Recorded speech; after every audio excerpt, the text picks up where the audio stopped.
তার এমন অবস্থা, এত অসুস্থ, দাঁড়াতে পারেন না, হাঁটতে পারেন না। দুইজন সাহাবীর কাঁধের উপরে ভর করে তারপরে বহু কষ্ট করে মসজিদে গিয়ে নামাজ আদায় করেছেন, খুতবা দিয়েছেন। বললেন, খুতবা দিতে গিয়ে বললেন, আজ থেকে মসজিদে নববীর চতুর্দিকের সকলের দরজা বন্ধ হয়ে যাবে, শুধু আবু বকরের দরজাটা খোলা থাকবে। আল্লাহর নবী বললেন, আল্লাহ রাব্বুল আলামিন এই পৃথিবীতে তার এক বান্দাকে জাগতিক সব সম্পদ দিতে চেয়েছিলেন, কিন্তু সে বান্দা সব জাগতিক সম্পদকে উপেক্ষা করে মাবুদের সঙ্গে দেখা করা বেশি জরুরি, বেশি পছন্দ মনে করেছেন। এতটুকুন কথা নবীজি বললেন, কেউ কিছু বুঝলো না। হযরতে আবু বকর রাদিয়াল্লাহু তাআলা আনহু হুজুরের এই কথা শুনে কাঁদতে কাঁদতে তিনি অস্থির হয়ে যাচ্ছেন। সাহাবীরা চিন্তা করলেন, হুজুর কান্না কার কথা বলেছেন, তাতে কান্নার কি আছে? বয়োবৃদ্ধ, জ্ঞান বৃদ্ধ হযরতে আবু বকর রাদিয়াল্লাহু তাআলা আনহু বুঝতে পেরেছেন, এই পৃথিবীর সব সম্পদ তো আল্লাহ হুজুরকেই দিতে চেয়েছিলেন। তিনি সমস্ত সম্পদকে উপেক্ষা করে তার মাবুদের সঙ্গে দেখা করার জন্য প্রস্তুতি নিয়েছেন। তার মানে হলো আল্লাহ নবীর বিদায় হয়ে যাবেন, আমরা নবী থেকে এতিম হয়ে যাব। নবীজি ঘরের মধ্যে প্রবেশ করলেন, প্রচন্ড জ্বর এলো। এই প্রচন্ড জ্বর নিয়ে তিনি শুয়ে আছেন, কখনো বেহুশ কখনো হুশ। এর মধ্যে এশার আযান হয়ে গেল। সাহাবীরা বহুক্ষণ অপেক্ষা করে হযরত আবু বকরের ইমামতিতে নামাজ শুরু করলেন। হুজুরের হুশ এলো, প্রশ্ন করলেন, আয়েশা রে, এখন কোন সময়? হযরত আয়েশা বলেন, ইয়া রাসূলুল্লাহি, মসজিদে নববীতে নামাজ শুরু হয়ে গেছে। সাহাবীরা অনেকক্ষণ অপেক্ষা করে আমার বাবার ইমামতিতে নামাজ পড়তেছে সবাই, কিন্তু সাহাবীরা কেঁদে কেঁদে নামাজের মধ্যেই কাঁদতে কাঁদতে অস্থির হয়ে যাচ্ছে। তাদের মনের ধারণা হয়েছে নবীজির পেছনে নামাজ পড়ার কিসমত থেকে তারা মাহরুম হয়ে গেল। নবীজি বলেন, আয়েশা দরজা খুলে দাও আর আমার মাথাটা একটু উঁচু করে ধরো, আমি একটু নামাজের দৃশ্যটা দেখি। দরজা খুলে দেওয়া হলো, নবীজির মাথা উঁচু করে ধরা হলো। নামাজের জামাতের দৃশ্য দেখে নবীজি আবার শুয়ে পড়লেন। হযরতে মা আয়েশা লক্ষ্য করে দেখেন নবীজির দুই চোখের কোনা দিয়া পানি পড়তেছে। মা আয়েশা জিজ্ঞেস করেন, ইয়া রাসূলুল্লাহ, হে নামাজের দৃশ্য দেখে চোখে কেন পানি এলো? হুজুর বলেন, আয়েশা রে, এটা কোনো দুঃখের পানি নয়, এটা তৃপ্তির পানি। এই যে জামাত নামাজ পড়তেছে লোকেরা, এই জামাত কায়েমের জন্য তায়েফের ময়দানে অনেক রক্ত আমার ঝরেছে। উহুদের ময়দানে দান্দান মুবারক শহীদ হয়েছে, সাহাবায়ে কেরাম জীবন দিয়েছে। এই যে জামাত আমি দেখতে পেলাম, ভবিষ্যতের একটা ছবি যেন চোখে ধরা পড়লো। আমার মনে হলো কিয়ামত পর্যন্ত এই পৃথিবীতে আমার যত উম্মত আসবে তারা এইভাবে করে জামাতে নামাজ আদায় করবে।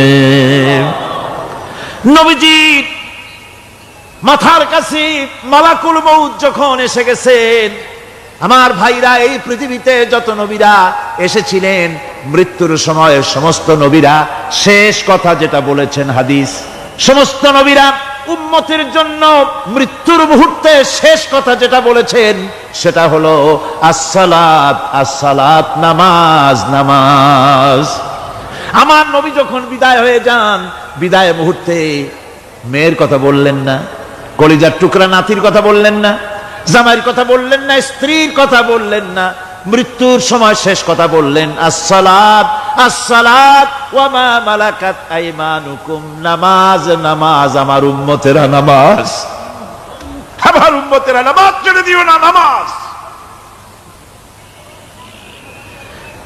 যেই নবী উম্মতের জন্য এত কাঁদলেন, নামাজের জন্য এত কথা বলে গেলেন, আল্লাহ রাব্বুল আলামিন নামাজের জন্য এত নির্দেশ করলেন, নবীজি ইন্তেকালের সময় নামাজের কথা বলে দিলেন, সেই মুসলমান আজ নামাজ আদায় করে না।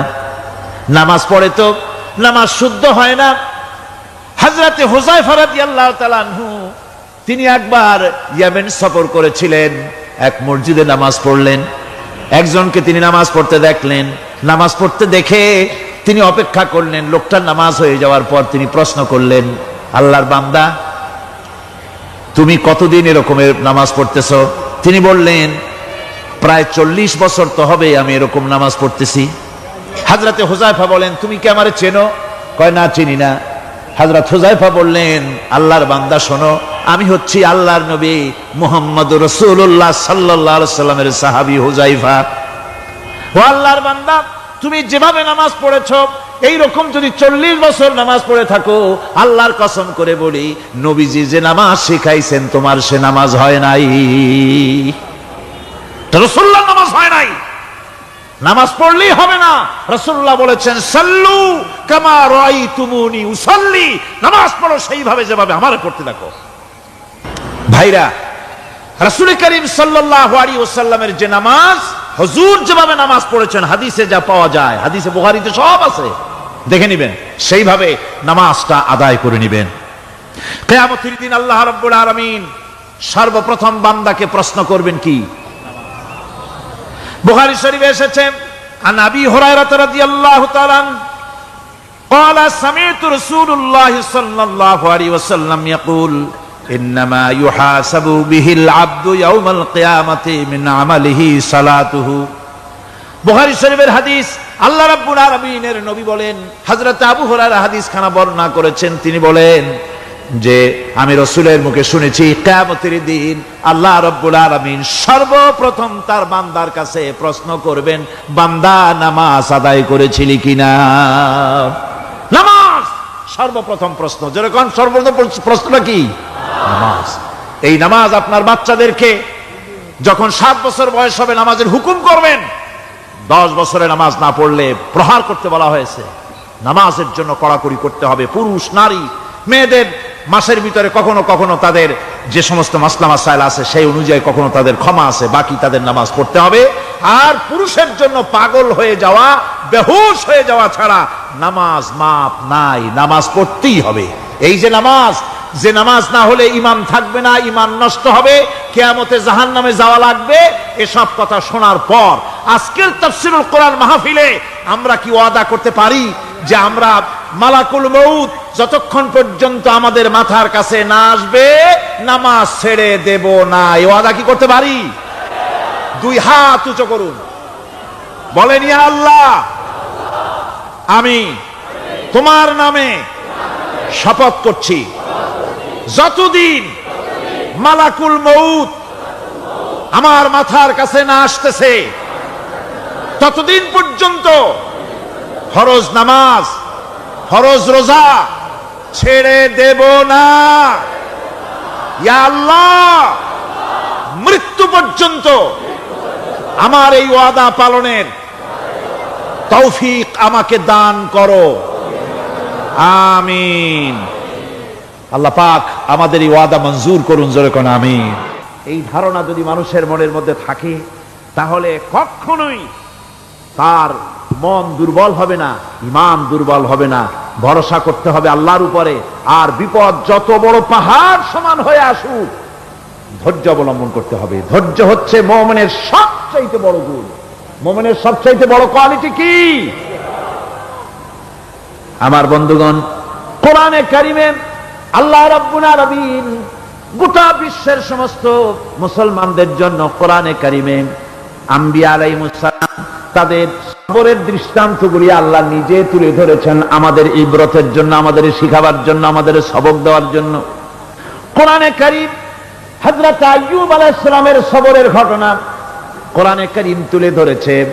হযরত আইয়ুব 18টি বছর পর্যন্ত রোগের মধ্যে পড়ে আছেন। এত অসুখ করেছে, এত রোগ, শরীর পচে গিয়েছে, গায়ে পোকা ধরেছে, দুর্গন্ধ হয়ে গিয়েছে, বিবিরা চলে গিয়েছে, ছেলে মেয়ে পাড়ার লোকেরা দূর দূর করে তাড়িয়ে দিয়েছে। এবার জঙ্গলের ভিতরে গিয়ে আশ্রয় নিয়েছেন।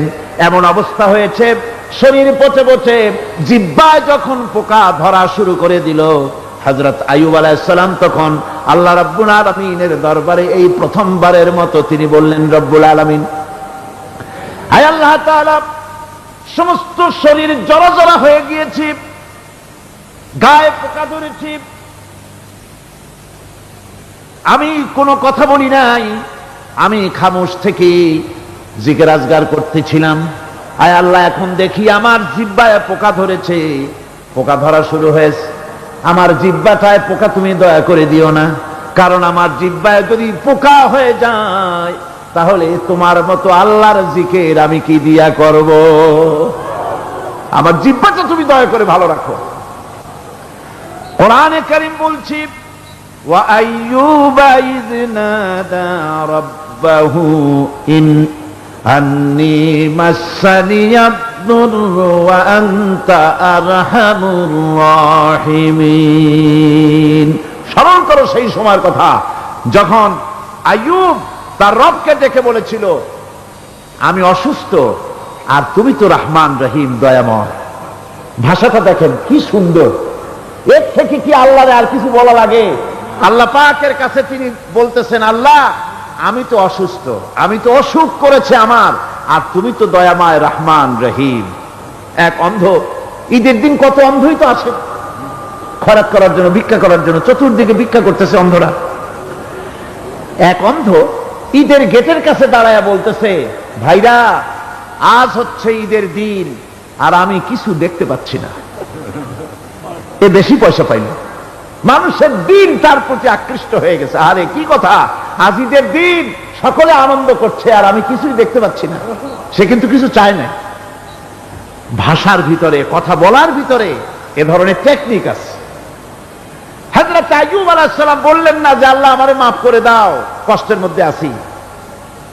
তিনি শুধু বলেছেন রব্বুল আলামিন আমি অসুস্থ হয়ে পড়েছি, আমার অসুখ করেছে, আর তোমার নাম রহমান রহিম।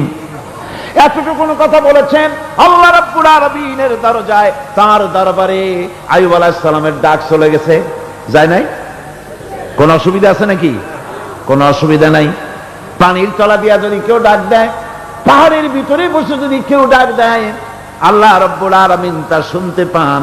ইউনূস আলাইহিস সালাম মাছের পেটে বসে চিৎকার মেরেছিলেন লা ইলাহা ইল্লা আনতা সুবহানাকা ইন্নী কুনতু মিনাজ জালিমিন।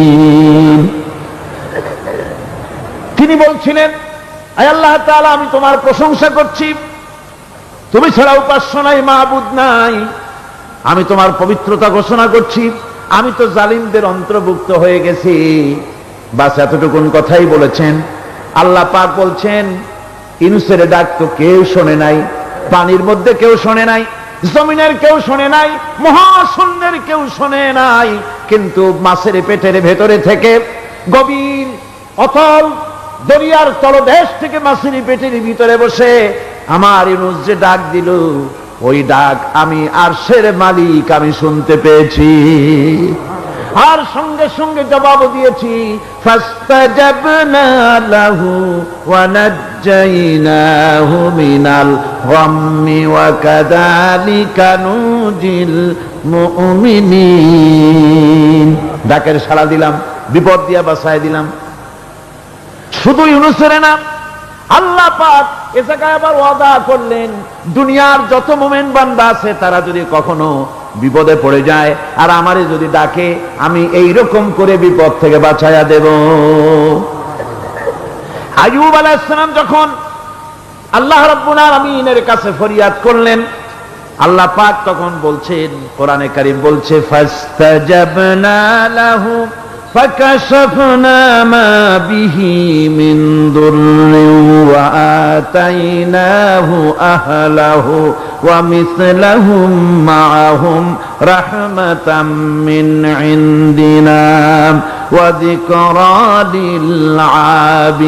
للعابدين। আমি আইয়ুবের দোয়া কবুল করে নিলাম, শুধু তার পরিবার বর্গই দিলাম না, বরং আরো কিছু নিয়ামত আমি তাকে দান করে দিলাম।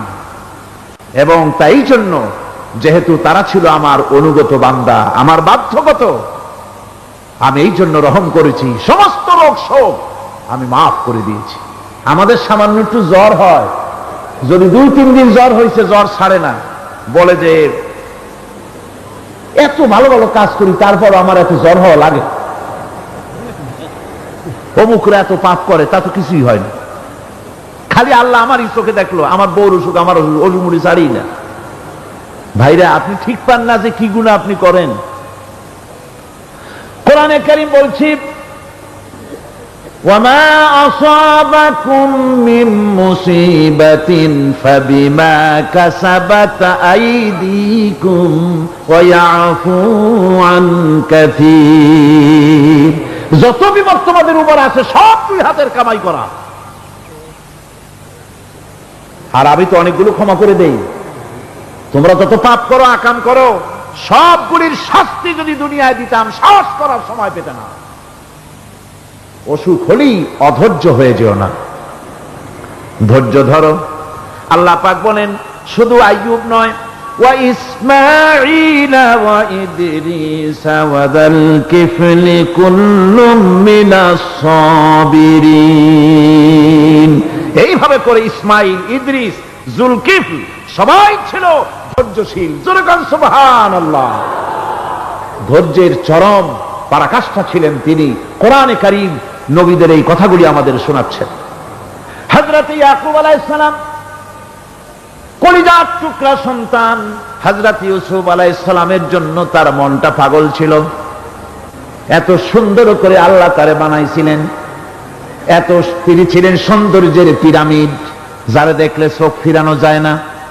এমন সুন্দর সুপুরুষ যারা দেখি সেই যুগের সুন্দরী যুবতী মেয়েরা রূপের মোহে পড়ে নিজেদের আঙ্গুলগুলি কেটে ফেলে দিয়েছিল। রূপের মোহে এমন অবশ হয়ে গেছে, আঙ্গুল কেটেছে, হাত কেটেছে, টের পায় নাই। আবার ভুল বুঝবেন না, দুনিয়ার সেরা সুন্দর পুরুষ ইউসুফ আলাইহিস সালাম, তা কিন্তু রাসূলের চাইতে বেশি নয়। হযরত উম্মুল মুমিনিন আয়েশা রাদিয়াল্লাহু তাআলা আনহা তিনি বলেছেন, যেই সব সুন্দরী রমণীরা ইউসুফ আলাইহিস সালামকে দেখে রূপের মোহে পড়ে নিজেদের আঙ্গুলগুলো কেটে ফেলেছিল, ওরা যদি আমার হাবিবকে দেখতো, ওরা যদি আল্লাহ রাসূলকে দেখতো, তাহলে হাত কাটতে কাটতে কোন ফাঁকে যে কলিজা কেটে ফেলে দিত ওরা টের পেত না। আবার বন্ধুগণ, হযরত আইয়ুব আলাইহিস সালাম সন্তানের মায়া, অন্যান্য ভাইরা হিংসায় পড়ে গেল, তারা নিয়ে তাকে কুয়ায় ফেলে দিল। সেখান থেকে তারা একটা ছাগল বা কোনো পশু জবাহ করে তার রক্ত মাখাইয়া জামা এনে হাজির করে দিল। হযরত ইয়াকুব আলাইহিস সালামের সামনে যে তারে নিয়ে খেলা করতে গিয়েছিলাম, আমরা খেলায় লিপ্ত ছিলাম, বাগে খাইয়া ফেলাইছে। এগুলি কি গপ্প? এগুলি কি কোরআন? আল্লাহ পাক শোনাচ্ছেন, বিশ্ববাসীকে শোনাইছেন। সূরা ইউসুফের চাইতে এত সুন্দর উপখ্যান গোটা পৃথিবীতে আর নাই। সুবহানাল্লাহ। অনেকে ইউসুফ জুলাইখার কেসা খুব মজা করে পড়ে, ফুর্তি করে, প্রেমের গল্প পড়ে। এটা কোনো প্রেমের গল্প নয়। ইউসুফ আলাইহিস সালাম, জুলাইখা ইউসুফ আলাইহিস সালামের জন্য কাঁদতে কাঁদতে চোখ কানা হয়ে গেছে। এরপর ইউসুফ আলাইহিস সালাম জুলাইখারে পাওয়ার জন্য পাগল হয়ে গেছে। নাউজুবিল্লাহ, এটা হয়নি কখনো। তিনি আল্লাহর পয়গম্বর। আর আল্লাহ কেমনে তারে বাঁচিয়েছেন? যখন জুলাইখা ঘরের ভিতরে সুন্দর করে যৌন উন্মাদনামূলক চিত্র অঙ্কিত করে ঘরের মধ্যে আটকায় দিয়েছে, তালা লাগায় দিয়েছে, আর নিজে যৌন উদ্দীপক কাপড় চোপড় পরেছে না পরার মতোই। সে যুগের সুন্দরী মেয়ে জুলাইখা। তার কুপ্রবৃত্তিকে চরিতার্থ করার জন্য আহ্বান করা হয়েছে। হযরত ইউসুফ আলাইহিস সালাম লক্ষ্য করে দেখলেন এমন জায়গা, এখান থেকে পালাবার তো পথ নাই, দরজা বন্ধ করে দিয়েছে। তিনি শুধু তখন কেবলমাত্র আল্লাহ রব্বুল আলামিনকে ভয় করলেন। আল্লাহকে ভয় করে আল্লাহর নাম নিয়ে যখন তালাবদ্ধ দরজার দিকে দৌড় দিয়েছেন, আল্লাহ রব্বুল আলামিন আপন কুদরতে তালাগুলি খুলে দরজা তার জন্য উন্মুক্ত করে দিলেন। ইউসুফ আলাইহিস সালামকে ফালাই দিয়ে এভাবে করে কাপড় এনে দিল তার সামনে, রক্তমাখা কাপড় পেয়ে হযরত ইয়াকুব আলাইহিস সালাম সন্তানদের মুখে কাহিনী শুনে তিনি কি বললেন? কোরআনে কারীম তা কোট করেছে। তিনি চিক দিলেন না, ফাল দিলেন না, ফিট হয়ে পড়লেন না। তিনি বললেন, কলিজার টুকরা সন্তান তার মরার খবর শুনেছেন। তিনি বললেন কি? ফাসাবরুন জামিলুন আল্লাহুল মুস্তাআনু আলা মা তাসিফুন। আমি উত্তম সবর অবলম্বন করব। তোমরা যে কাহিনী রচনা করেছো এর বেলায় আমি আল্লাহর কাছে সাহায্য চাই। আমি উত্তম সবর অবলম্বন করব। আমার ভাইয়েরা, 11 ভাই মনে করেছিল ইউসুফ আলাইহিস সালামকে মরণ কুয়ায় ফালায় দিছি। তারা তো ঠিক পায় নাই এটা মরণ কুয়া না, এটা হচ্ছে একটা সুড়ঙ্গ, যাকে ইংরেজিতে বলে টানেল। এটা এমন একটা সুড়ঙ্গ, ওরা মনে করেছে মরণ কুয়া, কিন্তু আল্লাহ রাব্বুল আলামিন এই কুয়াতে এমন বানালেন, ওরা একদিকে ফালায় দিল মরণ কুয়ায়, এই কুয়ার আর এক মুখ দিয়া আল্লাহ রাব্বুল আলামিন ইউসুফ আলাইহিস সালামকে নিয়ে মিশরের সিংহাসনে বসায়া দিলেন। এটা মরণ কুয়া নয়, এটা রাজ সিংহাসনে বসার সুড়ঙ্গ পথ। ইউসুফ আলাইহিস সালাম আজ প্রেসিডেন্ট, সুবহানাল্লাহ, প্রেসিডেন্ট হয়ে বসে আছেন। ওদিকে কেনানে অভাব লেগে গেছে, সেখানকার মানুষেরা সাহায্য নিতে এসেছে, ওই 11 ভাইও আসছে। হযরত ইউসুফ আলাইহিস সালাম দেখেই চিনে ফেলেছে, ওরা কিন্তু তখনও ঠিক পায় নাই। হযরত ইউসুফ আলাইহিস সালাম চিনে ফেলেছেন। এখন কি করা উচিত? সবগুলাকে ঠ্যাং উপরের দিকে উঠাইয়া তারপরে সমানে ধোলাই দেওয়াই তো স্বাভাবিক ছিল, আমাদের মতো মানুষ হইলে, ঠিক কিনা? পিটাও, ঠিক তো বলবেনি, অভ্যাস তো এটাই। হযরত ইউসুফ আলাইহিস সালাম তাদের সামনে পরিচয় দিলেন। তারা যখন বুঝতে পারল, লজ্জায় তাদের মাথা হেট হয়ে গেল। হযরত, তারা এক তো লজ্জা, আর 2 নম্বরের ভয়, জান নিয়া কেনানে কেউ ফিরে যেতে পারবো না। এখন অবস্থা হয়েছে যে জীবনই যায় নাকি এখানে। হযরত ইউসুফ আলাইহিস সালাম ভাইদের এই করুণ দুরবস্থা বুঝতে পারলেন, বুঝে চরম ধৈর্য ধরে তিনি কি বললেন? তিনি বললেন, লা তাসরিবা আলাইকুমুল ইয়াউম। ও ভাইরা, তোমাদের বিরুদ্ধে আমার কোনো ক্ষোভ নাই, দুঃখ নাই, বিদ্বেষ নাই, হিংসা নাই, আল্লাহর রাস্তায় মাফ করে দিলাম। সুবহানাল্লাহ। এর নাম পয়গম্বর। এর নাম কি? পয়গম্বর। কিসের লেনিন, কিসের মার্কস? জওয়ানেরা, ভুল পথে মানুষ চলেছিল, আলহামদুলিল্লাহ আল্লাহ এগুলারে ডাস্টবিনে ফালাই দিছে। কারণ আলহামদুলিল্লাহ, আলহামদুলিল্লাহ। পয়গম্বর কারে বলে? কারে বলে পয়গম্বর? কি চরিত্র! রাসূল করিম সাল্লাল্লাহু আলাইহি ওয়াসাল্লাম, তাকে একজন সাহাবী বলছিলেন, হুজুর বলছেন এই কামটা করলা না কেন? সাহাবী বললেন, হুজুর আপনি যদি চোখের ইশারায় বলতেন, মুখ দিয়ে না কইয়া, তাও তো আমি কামটা করে ফেলতাম, আমি তো বুঝি নাই। হুজুর বললেন, চোখের ঠারে ঠারে কাজ করা নবুয়তের শান নয়। আল ওয়াদুহু ওয়াস সারাহা, নবীরা যা করেন তা ডাইরেক্ট, কোনো বক্রতা নাই, স্পষ্ট কথা। আমার ভাইরা, হযরত ইউসুফ আলাইহিস সালাম বিনিয়ামিনকে কাছে নিয়ে পরিচয় দিলেন তার ভাইদের সামনে। কোরআনে কারীম বলছে, ক্বালা আনা ইউসুফ ওয়া হাদা আখি قد من الله علينا إنه من يتقي ويصبر فإن الله لا يضيع أجر المحسنين। আমি ইউসুফ, আর এই হচ্ছে আমার ভাই। আল্লাহ আমাদের উপর ইহসান করেছেন। প্রকৃতপক্ষে যারা আল্লাহকে ভয় করে এবং সবর ইখতিয়ার করে, আল্লাহ এভাবে তাদেরকে, তাদের আমলকে নিষ্ফল হতে দেন না। আমার এই জামাটা নিয়ে যাও। হযরত ইয়াকুব আলাইহিস সালাম, কলিজার টুকরা সন্তান ইউসুফ আলাইহিস সালামের বিরহ যন্ত্রণায় ছেলেকে কতদিন দেখে না, কাঁদতে কাঁদতে চোখ দুটো অন্ধ হয়ে গেছে। মিশর থেকে কেনানের দিকে জামা রওনা হয়েছে। কোথায় মিশর, কোথায় কেনান? জামা যখন রওনা হয়ে গেছে, হযরত ইয়াকুব বলতেছেন, আমি যেন আমার ইউসুফের গন্ধ নাকে পেতেছি। জামা চলে এলো, চোখের উপরে রাখলেন, আল্লাহ রাব্বুল আলামিন তাকে চক্ষুষ্মান বানায়া দিলেন। ভাইরা আমার, পয়গম্বরেরা সবর করে গোটা দুনিয়ার মানুষের সামনে দৃষ্টান্ত সেট করেছেন সবর কারে কয়। আমার ভাইয়েরা, হযরত ইব্রাহিম আলাইহিস সালামের কথা আল্লাহ পাক কোরআনে কারিমে বলছেন সবর কারে কয়। দেখো, শেখো সবর কারে কয়। আল্লাহ পাক বললেন, ইব্রাহিম, তোমার বিবি আর তোমার নবজাতক এই সন্তানকে রেখে আসো মক্কা নগরীতে। তিনি চলে গেলেন। সেখানে ঘর নাই, বাড়ি নাই, কিচ্ছু নাই, চতুর্দিকে ধুধু বালু আর মরুভূমি। হযরতে হাজরা বলছেন, ইব্রাহিম, সামান্য পানি আর খাবার দিয়া আমার সন্তান শুদ্ধ এখানে রেখে যেতেছো, আমি কি অপরাধ করেছি? কোনো জবাব নাই।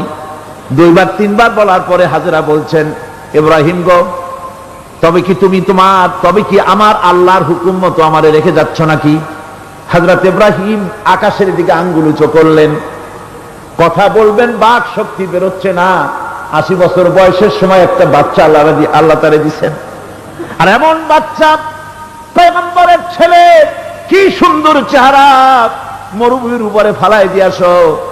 ফালাই দিয়ে রওনা হয়ে যাচ্ছেন, মুখ দিয়া কথা সরছে না, আকাশের দিকে দেখালেন।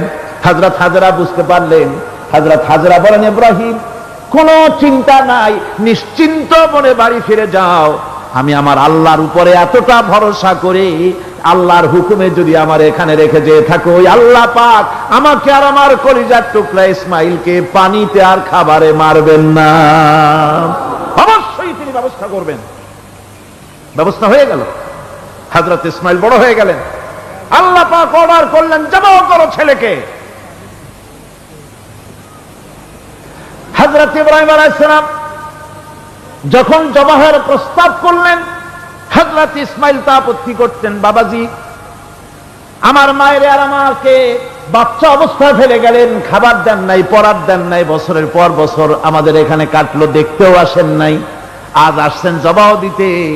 এটা কেমন কথা? কি ধরনের বাপ আপনি? এরকম বলছে নাকি? এরকম বলছে?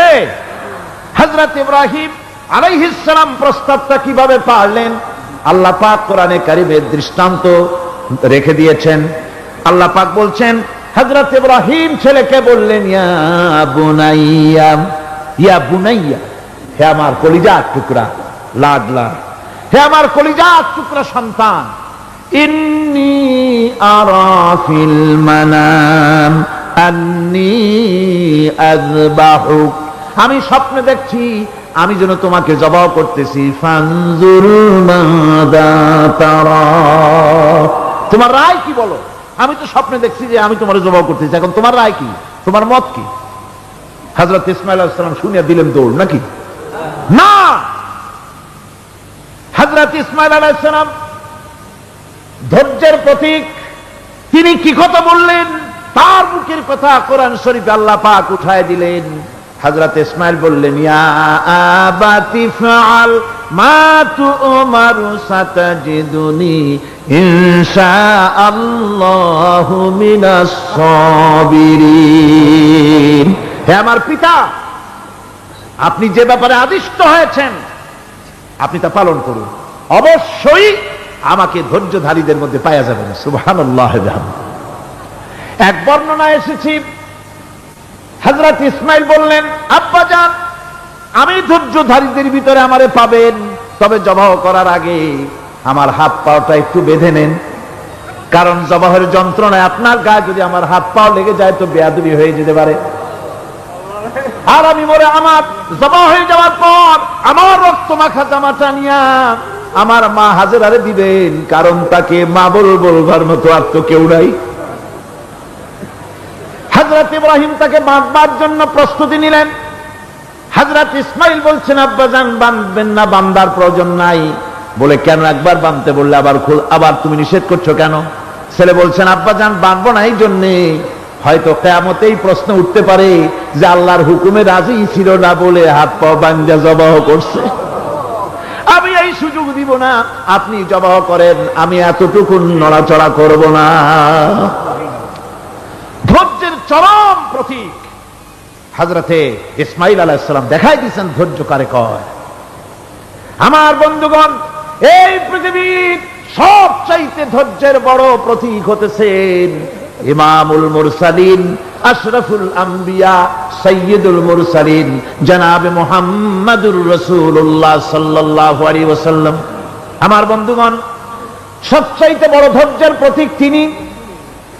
কাউকে একটা গালি দেন নাই জীবনে, কাউকে ঠাট্টা করেন নাই, কাউকে মারেন নাই, কারো মনে দুঃখ দেন নাই। তিনি দুঃখ পেয়েছেন, তিনি কাউকে দুঃখ দেন নাই। তিনি কষ্ট পেয়েছেন, কাউকে কষ্ট দেন নাই।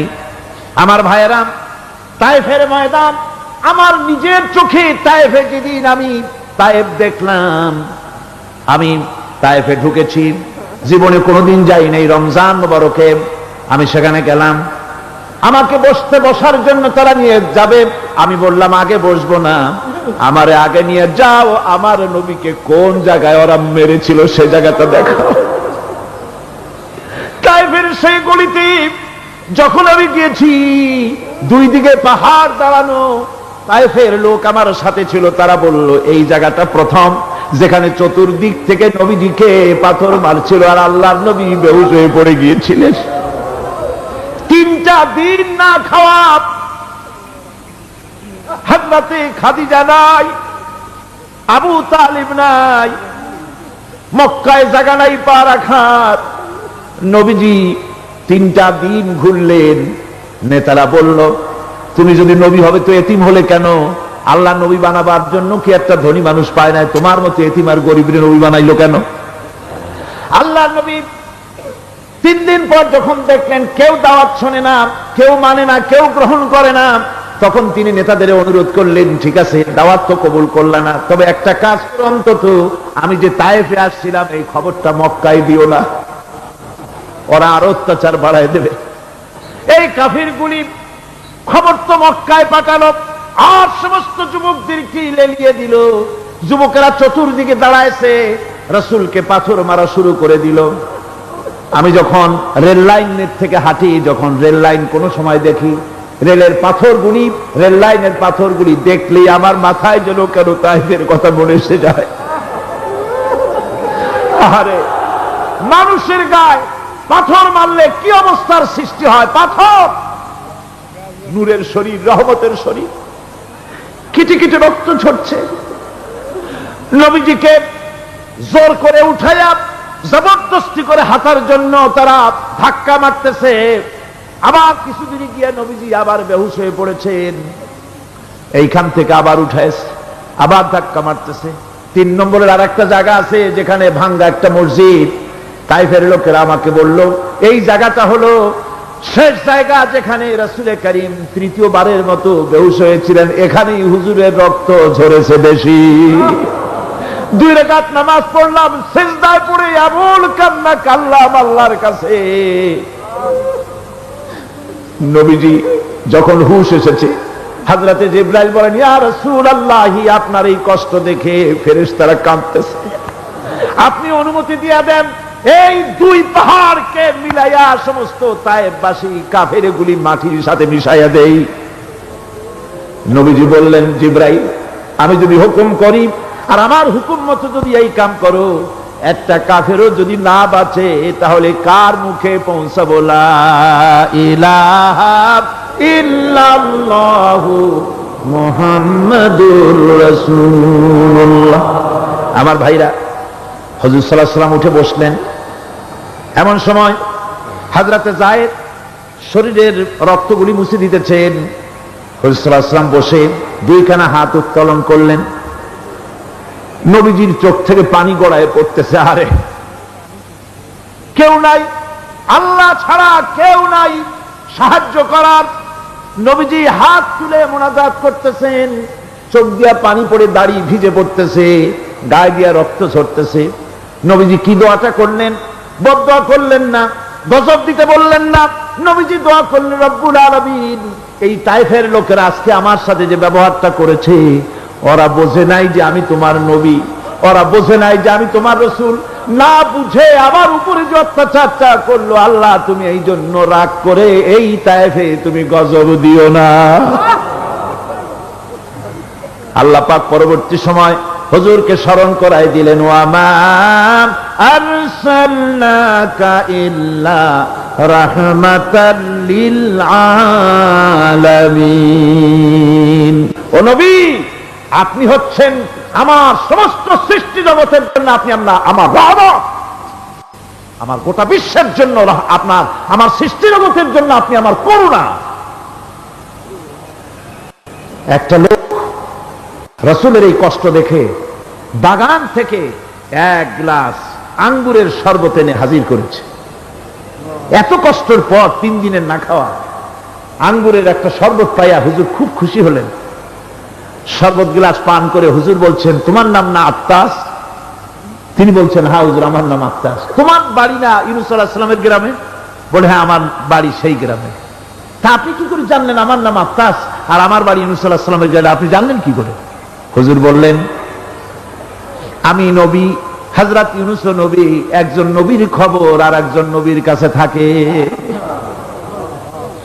রাসূল করিম সাল্লাল্লাহু আলাইহি ওয়াসাল্লাম সবর ইখতিয়ার করেছিলেন, ধৈর্য অবলম্বন করেছিলেন, আর আল্লাহ পাক তাকে নির্দেশ করেছেন, সবর করো।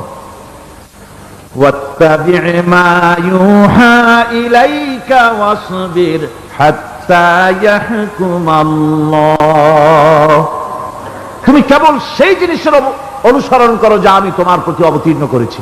আমি আপনার উপরে যেটা অবতীর্ণ করেছি ওটার অনুসরণ করুন, আর সবর ইখতিয়ার করুন যতক্ষণ না আল্লাহর পক্ষ থেকে চূড়ান্ত ফয়সালা না আসে। ধৈর্য ধরুন, ধৈর্য ধরুন। আমার ভাইরা, কাফেরদের নির্যাতনের মোকাবেলায় আল্লাহ পাক তার হাবিবকে সান্ত্বনা দিয়েছেন।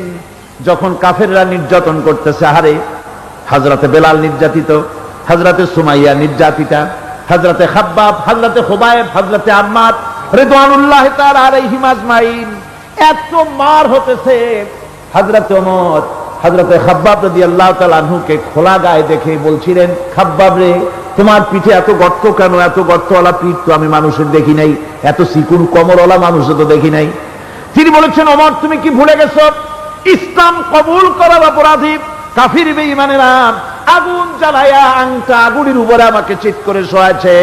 আমি যেন নড়াচড়া করতে না পারি সেজন্য আমার বুকের উপরে পাথর চাপা দিয়ে রেখেছিল। গায়ের চর্বি আর রক্ত গলে গলে পড়ে আগুন নিবেছে, আর আগুন গোশত পুড়ে যে পিঠের মধ্যে প্রবেশ করেছিল আজও পর্যন্ত পিঠের সেই গর্ত সেরে যায় নাই। এভাবে অত্যাচার হচ্ছিল সাহাবীদের উপরে। আল্লাহ রাব্বুল আলামিন তার হাবিবকে সান্ত্বনা দিলেন, ওয়াসবির ওয়া মা সাবরুকা ইল্লা বিল্লাহি ওয়া লা তাহজান আলাইহিম ওয়া লা তাকু ফি যায়কিম মিম্মা ইয়ামকুরুন। হে রাসূল, সবরের সাথে কাজ করতে থাকুন। আপনার এই সবরের তৌফিক তো আল্লাহই দিয়েছেন, আর ওদের সমস্ত ষড়যন্ত্র, ওদের অপকৌশলে আপনি দুঃখিত হবেন না, চিন্তা করবেন না, ভারাক্রান্ত হবেন না। আপনি নিশ্চিত থাকুন। ওয়াসবির লিহুকমি রাব্বিকা ফাইন্নাকা বিআয়ুনিনা। হে নবী, আপনার রবের চূড়ান্ত ফয়সালা আসা পর্যন্ত ধৈর্য ধারণ করুন। আপনি তো আমার চোখের সামনে। সুবহানাল্লাহ, সুবহানাল্লাহ। আপনি আমার চোখের সামনে। কে আপনাকে কি করবে আমি দেখবো না? সুবহানাল্লাহ। মন্ত্রী যদি, এই সলিমুদ্দিন মার্কা মন্ত্রী যত আছে, এই মন্ত্রীরা যদি কয় দেখা তো ভয় কিসে, আমি তোকে দেখছি না, সাহসটা কেমন বাড়ে, কেমন বাড়ে সাহস। আর এ কোনো মন্ত্রী ছাতা মাথা না, কোন প্রেসিডেন্ট রাজা বাদশা না, আকাশ আর জমিনের মালিক আমার আল্লাহ রাব্বুল আলামিন বলছেন, হাবিব কোন চিন্তা নাই, আপনি আমার চোখের সামনে। ওরা চায় আপনাকে দুনিয়া থেকে মিটাই দিতে, আর আমি চাই ওয়ারাফানা লাকা যিকরাক, আপনার প্রশংসা তো হবে গোটা বিশ্ব জুড়ে, সর্বত্র ছড়িয়ে যাবে আপনার নাম। সুবহানাল্লাহ বিহামদিহি। আল্লাহ পাক অন্যত্র বলেছেন, ওয়ালাকাদ কুযযিবাত রুসুলুম মিন ক্বাবলিকা ফাসাবারু আলা মা কুযযিবু ওয়া উযু হাত্তা আতাহুম নাসরুনা। হে মুহাম্মদ সাল্লাল্লাহু আলাইহি ওয়াসাল্লাম, আপনার পূর্বে অসংখ্য নবী রাসূল এই পৃথিবীতে আসছে এবং জুলুম আর নির্যাতনের শিকার তারা হয়েছেন, অবশেষে তাদের প্রতি আল্লাহর সাহায্য এসেছে। সুতরাং আপনাকেও ধৈর্য ধারণ করতে হবে, ধৈর্য ছাড়া কোনো পথ নাই, ধৈর্য আপনাকে ধারণ করতেই হবে। আর এই ধৈর্য ধারণ করলে পরে আল্লাহর চূড়ান্ত ফয়সালা আসবে, তখন আল্লাহ পাক মেহেরবানি করবেন। আমার ভাইরা, এই ধৈর্য পৃথিবীর সমস্ত পয়গম্বররা ধৈর্য অবলম্বন করেছেন, কখনো অধৈর্য হন নাই। দিন কায়েমের সংগ্রামে নবী রাসূলগণ দারুণ ভাবে সবর ইখতিয়ার করেছেন। বৃদ্ধবাদীদের সকল রকমের নির্যাতন, অপকৌশল, ষড়যন্ত্র, এই সব কিছু মোকাবেলা করেছেন ধৈর্যের নীতি অবলম্বন করি। কখনো ধৈর্যচ্যুতি তাদের মধ্যে ঘটেনি, বরং আল্লাহ রাব্বুল আলামিন তাদের প্রতি সন্তুষ্ট হয়েছেন। যারা এই ধৈর্য ধরেছে তাদের উপরে সন্তুষ্ট হয়ে আল্লাহ রাব্বুল আলামিন বলেছেন, ওয়া কাআইয়্যিম মিন নাবিয়্যিন কাতালা মাআহু রিব্বিয়ুনা কাসীর। এর আগে অনেক নবী এসেছিলেন যাদের সাথে বহু আল্লাহওয়ালা লোক লড়াই করেছেন।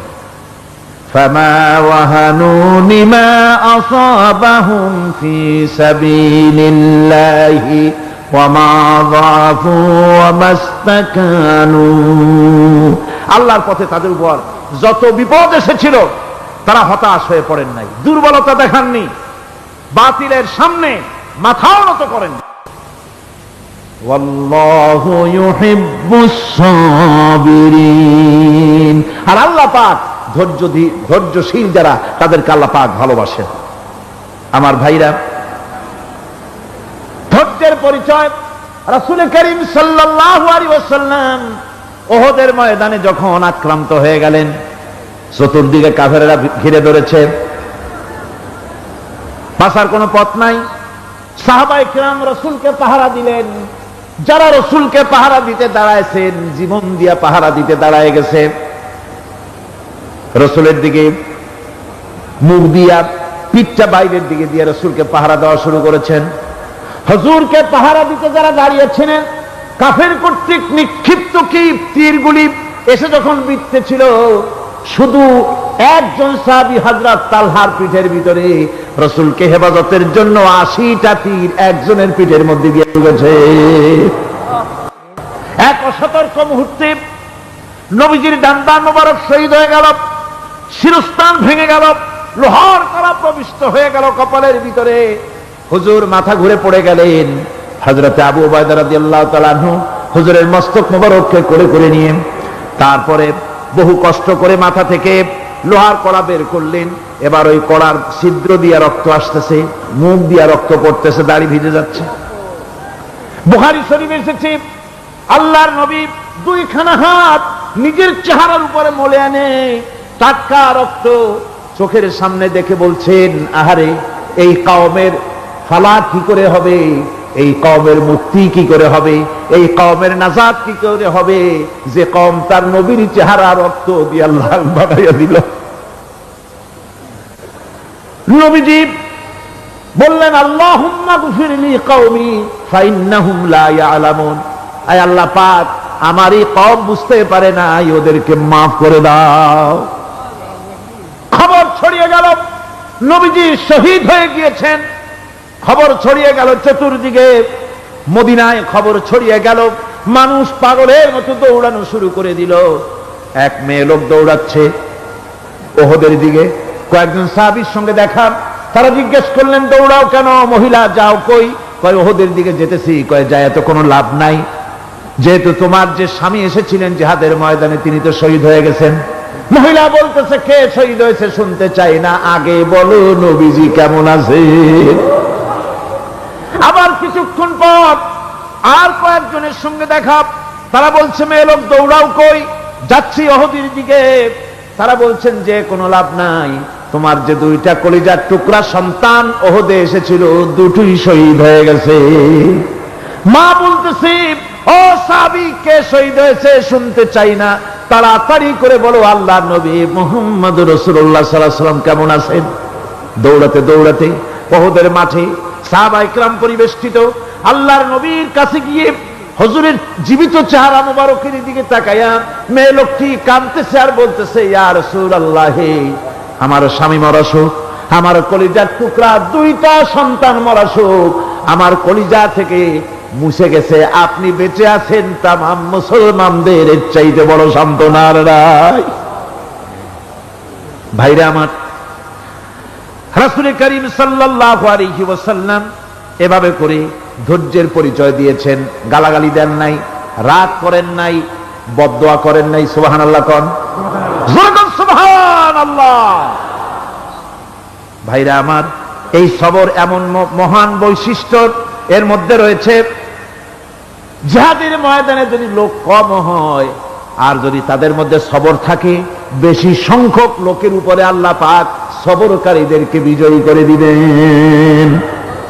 কোরআনে কারীমে রব্বুল আলামিন বলেন, কাম মিন ফিয়াতিন কালিলাতিন গালাবাত ফিআতান কাসীরাতাম বিইذনিল্লাহ আল্লাহু মা'আস সাবিরিন। এমন ঘটনার বহু নজির আছে যে কম সংখ্যক লোকেদের উপরে আল্লাহ পাক, বেশি সংখ্যক লোকেদের উপর আল্লাহ পাক কম সংখ্যক লোকদেরকে জয়ী করে দিয়েছেন। আল্লাহু মা'আস সাবিরিন, আর আল্লাহ আছে ধৈর্যশালীদের সাথে। আল্লাহ আছে কাদের সাথে? দেখেন না বদরের কামটা, বদরের ময়দান, 313 জন মুসলমান, অস্ত্রপাতি নাই, সামান্য সামান্য অস্ত্র, আর কাফেরেরা এসছে হাজারেরও বেশি। আমার বন্ধুগণ, ধৈর্যের কত বড় কাম দিল, ধৈর্য ধারণ করেছেন তারা, আল্লাহর উপরে ভরসা করেছেন। আল্লাহ রাব্বুল আলামিন অস্ত্রের কাজ কি দিয়া করায় দিলেন। একজন সাহাবী এসে বলছেন, হুজুর, জিহাদের ময়দান, ইসলামের প্রথম জিহাদ, আমার কাছে তো অস্ত্র নাই, মেহেরবানি করে একটা অস্ত্র আমারে দেন, আমি লাফায় পড়ি জিহাদের মধ্যে। হুজুর বলেন, অস্ত্র তো আমার কাছে নাই, দিবটা কি? সাহাবী বলছেন, হুজুর, অস্ত্র না থাকে যা পারেন তাই দেন, আপনার হাত দিয়ে যা দিবেন আমি দাঁড়ায় থাকতে পারবো না, জিহাদে আমাকে শরীক হতেই হবে। নবীজি কাছে পেলেন একখানা শুকনা খেজুরের ডালখানা তুলে সাহাবীর হাতে তুলে দিলেন। সাহাবী বলেন, রাসূলের হাতের দেওয়া শুকনা খেজুরের ডালটা নিয়ে আমি যখন কাফেরদের ভিড়ের মধ্যে ঝাঁপায় পড়ে যখন শুকনা খেজুরের ডাল দিয়ে আঘাত দিলাম, তখন ধারালো তরবারি দিয়ে আঘাত করলে যে কাম হয়, শুকনা খেজুরের ডালের আঘাতে কাফের দ্বিখণ্ডিত হয়ে জমিনে পড়ে গেল। ভাইরা আমার, আল্লাহ রাব্বুল আলামিন সবর যারা করে, সংখ্যা যদি কম হয়, আল্লাহ পাক তাদেরকে বিজয়ী করে দেবেন, এই ওয়াদা আল্লাহ রাব্বুল আলামিন করেছেন। এই সবরের গুণ ছাড়া জান্নাতেও প্রবেশ করা যাবে না। সবর যদি না থাকে বেহেশতে যাওয়া যাবে না।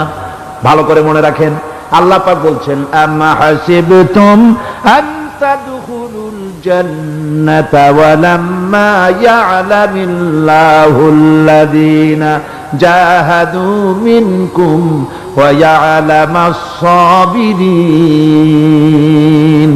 তোমরা কি মনে করেছো এমনি বেহেশতে চলে যাবা? এটা কি মামু বাড়ির আবদার নাকি?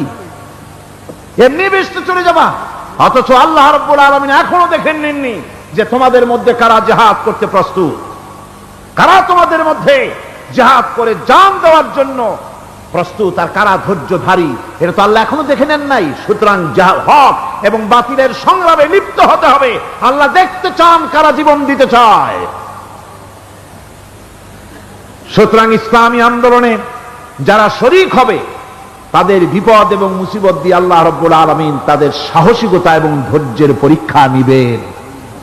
কোরআনে কারীম বলছেন, وَلَنَبْلُوَنَّكُمْ حَتَّى نَعْلَمَ الْمُجَاهِدِينَ مِنكُمْ وَالصَّابِرِينَ وَنَبْلُوَ أَخْبَارَكُمْ। অবশ্যই আমি তোমাদেরকে পরীক্ষার সম্মুখীন করব, আর তোমাদের মধ্যে সত্যিকার মুজাহিদ, দৃঢ়তা অবলম্বনকারী কারা, আমি তা দেখব।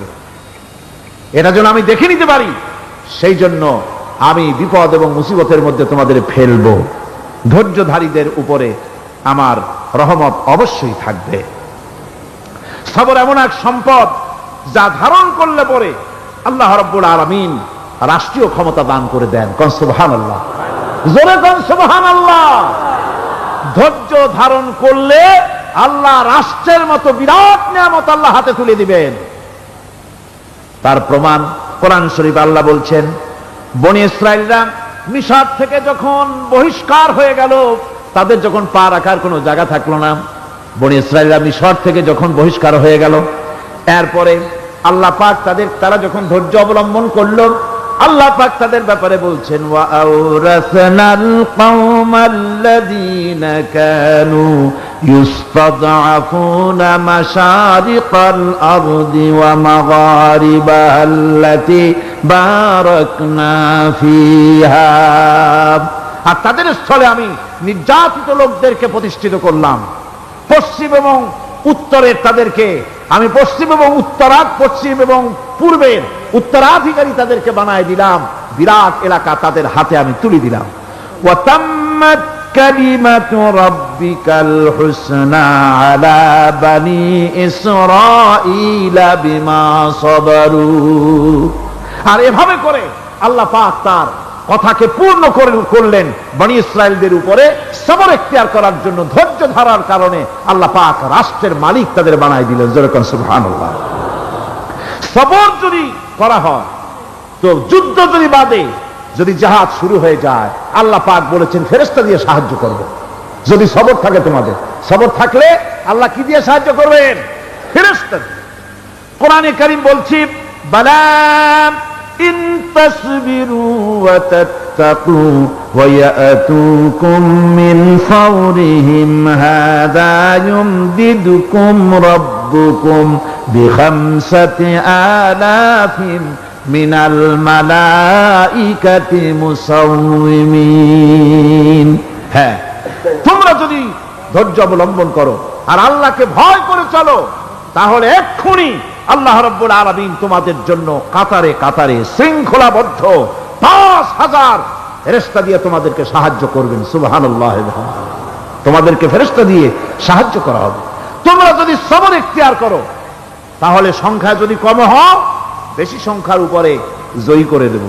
ইয়াকুম মিনকুম 20 সাবিরুনা ইয়াগলিবু মিয়াতাইন। যদি তোমাদের ভিতরে ধৈর্যশীল 20 জন হয়, আমি 200 কাফেরের বিরুদ্ধে তোমাদেরকে জয়ী করে দেব। সুবহানাল্লাহ। তোমরা যদি হও ধৈর্যশীল 200 20 জন, 200 কাফেরের উপরে তোমরা জয়যুক্ত হয়ে যাবে। আর বিপদ আর মুসিবতে যারা ধৈর্য ধরে, তাদের জন্যই আল্লাহর পক্ষ থেকে সুসংবাদ। সুসংবাদ কাদের জন্য? ধৈর্যধারীদের জন্য। কোরআনে কারীম বলছে, ওয়াবাশশিরিস সাবিরিনাল্লাযীনা ইযা আসাবাতহুম মুসিবাতুন ক্বালু ইন্না লিল্লাহি ওয়া ইন্না ইলাইহি রাজিউন। সুসংবাদ সেই সব ধৈর্যশালীদের জন্য যারা নাকি বিপদ এবং মুসিবতে আসলে যারা বলে, কি বলে? পড়েন আমার সাথে, ইন্না লিল্লাহি ওয়া ইন্না ইলাইহি রাজিউন। এটা শুধু আমাদের লোকেরা কেউ মরলে পড়ে, এটা শুধু মরার সময় নয়, বরং যে কোনো বিপদ আর মুসিবত এলে মুমিন বান্দা যারা, তারা কি পড়বে? ইন্না লিল্লাহি ওয়া ইন্না ইলাইহি রাজিউন। নিশ্চয়ই নিশ্চয়ই আমরা আল্লাহর জন্য এবং আমাদের সকলকেই আল্লাহর কাছে ফিরে যেতে হবে, প্রত্যাবর্তিত হতে হবে। সবরকারীদের জন্য রয়েছে জান্নাতের সুউচ্চ সম্মানের জায়গা। জান্নাতে সবচেয়ে সম্মানজনক জায়গা আল্লাহ রাব্বুল আলামিন ধৈর্যশালীদেরকে দান করবেন। কোরআনে কারীম বলছে, উলাইকা ইউজসাউনাল গুরফাতা বিমা সাবারু ওয়া ইউলাক্কাউনা ফিহা তাহিয়াতাও ওয়া সালামা। এরা হলো সেই সব লোক যাদেরকে প্রদান করা হবে বেহেশতের সুউচ্চ মঞ্জিল, কারণ তারা সবর ইখতিয়ার করেছিল, তারা সবর করছিল। এই জন্য বেহেশতের সবচাইতে ভালো জায়গা তাদের দেওয়া হবে। কোন আলহামদুলিল্লাহ, জোরে কোন আলহামদুলিল্লাহ। এবং জান্নাতে সবরকারীদেরকে সম্বর্ধনা দেওয়া হবে, সম্বর্ধনা দেওয়া হবে। খালিদিনা ফিহা হাসুনাত মুস্তাকাররাও ওয়া মুকামা। চিরদিন তারা জান্নাতের ভেতরে বসবাস করবে এবং কতই না সুন্দর, কতই না উত্তম জায়গা সবরকারীদের জন্য আল্লাহ বেহেশতের মধ্যে রেখে যাবেন। জান্নাতে প্রবেশ করার সাথে সাথে চতুর্দিক থেকে ফেরেশতারা ছুটে আসবে সবরকারীদের জন্য। والملائكة يدخلون عليهم من كل باب, চতুর্দিক থেকে ফেরেশতারা তাদেরকে ইস্তেকবাল করবে। কি বলবে? সালামুন আলাইকুম বিমা সাবারতুম ফানি'মা উকবাদ-দার, তোমাদের প্রতি শান্তি বর্ষিত হোক, কারণ তোমরা পৃথিবীতে সবর অবলম্বন করেছিল। কতই না উত্তম জায়গা, কতই না সুন্দর জায়গা আল্লাহ রাব্বুল আলামিন সবরের বিনিময়ে তোমাদেরকে দান করেছেন। সুতরাং এই সবর হচ্ছে মুসলমানদের জন্য সবচেয়ে বড় নিয়ামত। আজ আমার তো মনে হয় পৃথিবীতে মুসলমানরাই সবচেয়ে বেসবর। ট্রেনে যাবে, বসা নিয়ে বেসবর, টিকিট নিয়ে বেসবর, বাসের মধ্যে বেসবর, বাজারে যাবে বেসবর, স্কুলে যাবে বেসবর, যেখানে যান সব জায়গায় আমরা বেশি অধৈর্য। ঠিক কিনা কর? সামান্য সামান্য জিনিস নিয়ে ঝগড়া করা, মারামারি করা, এই হচ্ছে আমাদের ট্র্যাডিশন। ধৈর্য অবলম্বন করতে হবে জীবনের সকল ক্ষেত্রে। এই ধৈর্য আমাদেরকে রক্ষা করতে হবে। এই ধরনের ধৈর্য যদি আমরা অবলম্বন করতে পারি, তাহলে আল্লাহ পাক বলছেন উলাইকাল্লাযীনা সাদাকু ওয়া উলাইকা হুমুল মুত্তাকুন, এরাই হলো ঈমানের দাবিতে সত্যবাদী। কোন আলহামদুলিল্লাহ। কারা কারা? না না, শুধু সবরকারী না। এই যে 10টা পয়েন্ট বলা হলো, কয়টা পয়েন্ট বলা হয়েছে? 10টি পয়েন্ট। সেই 10টি পয়েন্ট যারা পালন করবে এরা হলো ঈমানের দাবিতে সত্যবাদী, আর এরাই হচ্ছে প্রকৃতপক্ষের মুত্তাকি। আমরা মুত্তাকি বুঝি দাঁতে ছাতা, দাড়ি দাড়ি আশ্রয় না, জাব্বা জুব্বা গায়ে দিয়ে কোনো জায়গায় পড়ে থাকে, এটা বড় মুত্তাকি, খুব পরহেজগার। সালার চট্টর যদি পড়ে তাহলে তো আরো বড় পরহেজগার। জি, আর যদি কাপড় চোপড় মোটেও না থাকে তাহলে তো খাজা বাবা হয়ে গেল। নাউযুবিল্লাহি মিন যালিক। আর আল্লাহ বলছে মুত্তাকি কারে কয়? শোনো, এরে কয় মুত্তাকি যাদের মধ্যে এই 10টা গুণ আছে। এই 10টি সত্য যদি সম্পাদন করতে পারি, যদি আমল করতে পারি, জীবন ধন্য হয়ে যাবে। সেই 10টি কথা আমি আবার আপনাদের স্মরণ পটে তুলে দিতে চাই, প্যাকেট করে পকেটে উঠাই দিতে চাই, যেন বাড়ি নিয়ে যেতে পারেন। 1 নম্বর হচ্ছে 10টি পয়েন্টের 1 নম্বর আল্লাহর প্রতি ঈমান। 1 নম্বরে আল্লাহর প্রতি ঈমান, 2 নম্বরে পরকালের প্রতি ঈমান, 3 নম্বরে ফেরেশতাদের উপর ঈমান, 4 নম্বরে কিতাবের প্রতি ঈমান, 5 নম্বরে নবীদের প্রতি ঈমান, 6 নম্বরে সহায় সম্বলহীন নিকটবর্তী আত্মীয়, ইয়েতিম, মিসকিন, প্রবাসী, মুসাফির, সাহায্য প্রার্থী, এদেরকে মুক্ত করার জন্য এদেরকে সাহায্য প্রদান করা, 7 নম্বরে নামাজ প্রতিষ্ঠা করা, 8 নম্বরে যাকাত আদায় করা, 9 নম্বরে ওয়াদা পালন করা, 10 নম্বরে সবর এখতিয়ার করা। কয়টা হলো? এই 10টি কাজ যদি আমরা পালন করতে পারি, বিপদে মুসিবতে ধৈর্য ধারণ করতে পারি, যত মুসিবত আসুক, আসলে এগুলি কিছু না। মুসিবত আল্লাহ টেস্ট করবেন, মুসিবত দিয়া আল্লাহ টেস্ট করেন। দেখা যায় যে ওদের শক্তি খুব বেশি, চোখে আপনি দেখতে পারেন, কিন্তু আল্লাহ বলছেন ইন্না কায়দা শায়তানে কানা দাঈফা। বাতিলরা হলো শয়তান, বাতিলরা কি? আর ওদের চক্রান্ত আসলেই দুর্বল। এদের চক্রান্ত আসলে কি? দুর্বল। কাজেই এগুলিকে ভয় করা যাবে না। বিপদে মুসিবতে ধৈর্য ধারণ করে যদি অগ্রসর হওয়া যায়, তো আল্লাহ রাব্বুল আলামিন এই 10টি পয়েন্ট যদি আমল করা যায়, দুনিয়ার শান্তি পাবো, আখিরাতেও শান্তি পাবো। যত মুসিবত আসুক, বিপদ আসুক, ধৈর্যের সাথে মোকাবেলা করতে হবে। ধৈর্যের অর্থ কি? আমি আগেই বলেছি, ধৈর্যের অর্থ হচ্ছে অবিচলতা, দৃঢ়তা, বরদাস্ত করা, সহিষ্ণুতা, ধীরতা, স্থিরতা। ধৈর্যের অর্থ এটা নয় একজন একটা থাপ্পড় মারলো আর আপনি বলবেন যে বাবা ব্যথা পাইছো নাকি, তাহলে আরো একখান থাপ্পড় দিয়া দাঁত আমার সবগুলো ভালাই না। এর নাম ধৈর্য নয়। ধৈর্য হচ্ছে পরিস্থিতির মোকাবেলা করতে হবে সাহসিকতার সাথে, এর নাম হচ্ছে ধৈর্য। ওই যে আমি একটা দৃষ্টান্ত দিয়ে থাকি, এক সাপ একবার মুরিদ হয়েছিল এক পীর সাহেবের কাছে। পীর বলছিলেন যে না, আমি তো এইসব সাপ টাপ মুরিদ বানাই না। কয় না হুজুর, আমারে বানান। তারপরে মুরিদ বানায় কিছু অধিকতারে শিখাই দিল, আর বললো খবরদার কাউকে দংশন করবে না। ঠিক আছে, সে যায়া জিজ্ঞাসা শুরু করে দিয়েছে। এর মধ্যে জমিনে রাখাল আসছে, ধান কাটছে, ধানগুলো নিবি কি করে, দড়ি দাড়ি পাচ্ছে না, তো কি করা যায়, বানবে কি দিয়া? সন্ধ্যার পরে অন্ধকারে দেখে যে দড়ি একটা পড়ে আছে, ও যে কি দড়ি তা তো ওরা বুঝে নেই, ওইটারে নিয়ে ধান রে ফেসাইয়া লেজ দিয়ার মাথা দিয়ে এরকম করে বাসেটারে দিয়ে বাঁধছে। সাপ তখন বলতেছে, হায় হায় রে, কেবল যে মুড়ি ধইছি, তা না হলে তুই ঠিক পাইতি যে আমি কি ধরনের দড়ি। এরপরে নিয়ে বাড়ি নিয়ে ভালাই দিয়েছে, ওটারে খুলে সাপটার ঘাড় গেছে মস্কিয়া।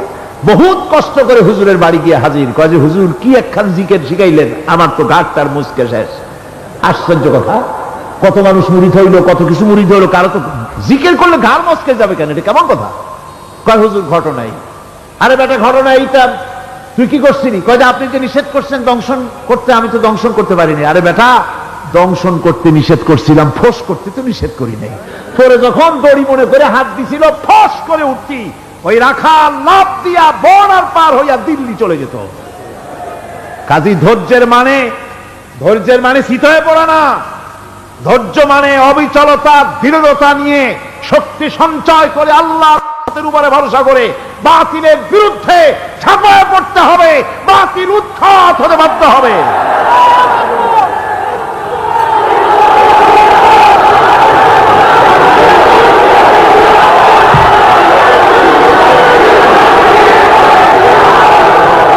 ভাইরা আমার,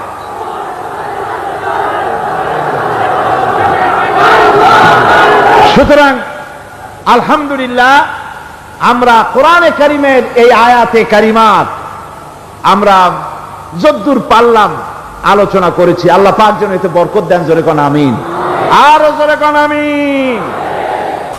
মোনাজাতের জন্য বসেন, এক্ষুনি মোনাজাতের জন্য দাঁড়ানো ভাইরা সব বসে পড়েন। আল্লাহুম্মা আমিন। ربنا ظلمنا أنفسنا وإن لم تغفر لنا وترحمنا لنكونن من الخاسرين ربنا لا تزغ قلوبنا بعد إذ هديتنا وهب لنا من لدنك رحمة إنك أنت الوهاب আয় আল্লাহ তাআলা, এই বিশাল জনসমুদ্র নিয়ে তোমার দরবারে হাত তুলেছি পবিত্র মেরাজের রজনীতে। আয় আল্লাহ, তুমি দয়া করে মেহেরবানি করে আমাদের আলোচনা, দুরুদ সালামের সওয়াব আমাদের বিশ্ব নবী তোমার প্রিয় হাবিব জনাবে মুহাম্মদ রাসূলুল্লাহ সাল্লাল্লাহু আলাইহি ওয়াসাল্লামের রূহ মুবারকে পৌঁছায়া দাও। সমগ্র বিশ্বের মাটির নিচে যত মুমিন মুমিনাত শুয়ে আছেন তাদের আরো আর পরে সওয়াব পৌঁছায়া দাও। আমাদের মা বাপ যাদের দুনিয়া থেকে বিদায় হয়ে গেল, আল্লাহ কবরগুলিকে জান্নাতের টুকরায় পরিণত করে দাও। রব্বির হামহুমা কামা রব্বায়ানি সগীরা। পড়েন সবাই, রব্বির হামহুমা কামা রব্বায়ানি সগীরা। আয় আল্লাহ তাআলা, বহু মানুষ দোয়া চেয়েছি, কতজনের কত কষ্ট, কেউ হসপিটালে আছে, কারো অপারেশন হবে, কেউ বা মরে গেছে, কেউ বা মামলা মোকদ্দমায় আছে, কেউ বা পারিবারিক অশান্তিতে আছে। আল্লাহ যিনি যেই নিয়তে দোয়া চেয়েছে মেহেরবানি করে সেই নেক নিয়ত তোমার দরবারে কবুল করে নাও। বিপদগ্রস্ত লোকগুলির বিপদ থেকে বাঁচাইয়া দাও। আয় আল্লাহ রাব্বুল আলামিন, এই মাহফিলে লক্ষ লক্ষ জনতা সমুদ্রের ঢেউর মতো চতুর্দিক থেকে আসতে থাকে। তুমি আর তোমার কোরআন আর তোমার রসুল ছাড়া কোনো স্বার্থ কারো মনে নাই। কাউরে রিক্সা ভাড়া দেওয়া হয় না, ট্রাক ভাড়া, বাস ভাড়া কাউকে দেওয়া হয় না, এক লোকমা খানাও এখানে পায় না, তাবাররুক বা সিন্নি বিতরণও হয় না। আয় আল্লাহ, নিঃস্বার্থ ভাবে এই লোকগুলি যাতায়াত করে। আল্লাহ তোমার কোরআনের বরকতে সকলকে তুমি গুনাহ মুক্ত করে দাও। আয় আল্লাহ তাআলা, যাতায়াতটা আসান করে দিও, যাতায়াতের পথে কারো যেন কোনো বিপদ না হয়ে যায়। আয় আল্লাহ তাআলা, বাড়ি ঘর ফালায় আসে, বাড়ি ঘর তোমার ফেরেশতা দিয়ে তুমি হেফাজত করো।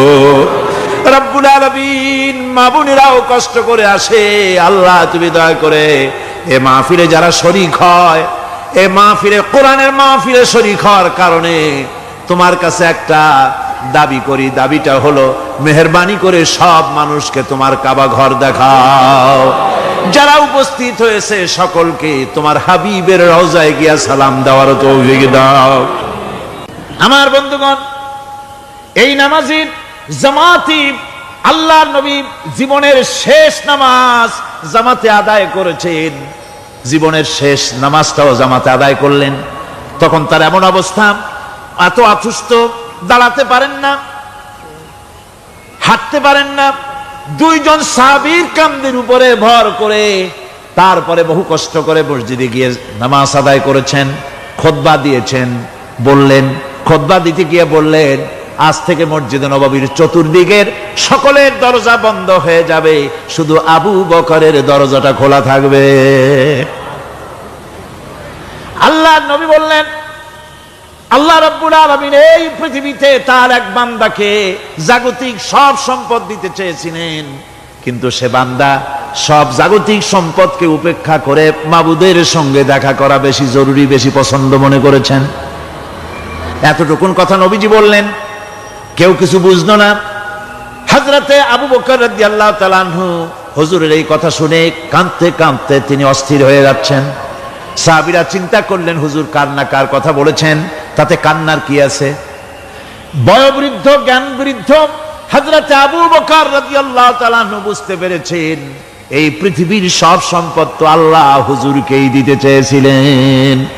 তিনি সমস্ত সম্পদকে উপেক্ষা করে তার মাবুদের সঙ্গে দেখা করার জন্য প্রস্তুতি নিয়েছেন। তার মানে হলো আল্লাহ নবীর বিদায় হয়ে যাবেন, আমরা নবী থেকে এতিম হয়ে যাব। নবীজি ঘরের মধ্যে প্রবেশ করলেন, প্রচন্ড জ্বর এলো। এই প্রচন্ড জ্বর নিয়ে তিনি শুয়ে আছেন, কখনো বেহুশ কখনো হুশ। এর মধ্যে এশার আযান হয়ে গেল।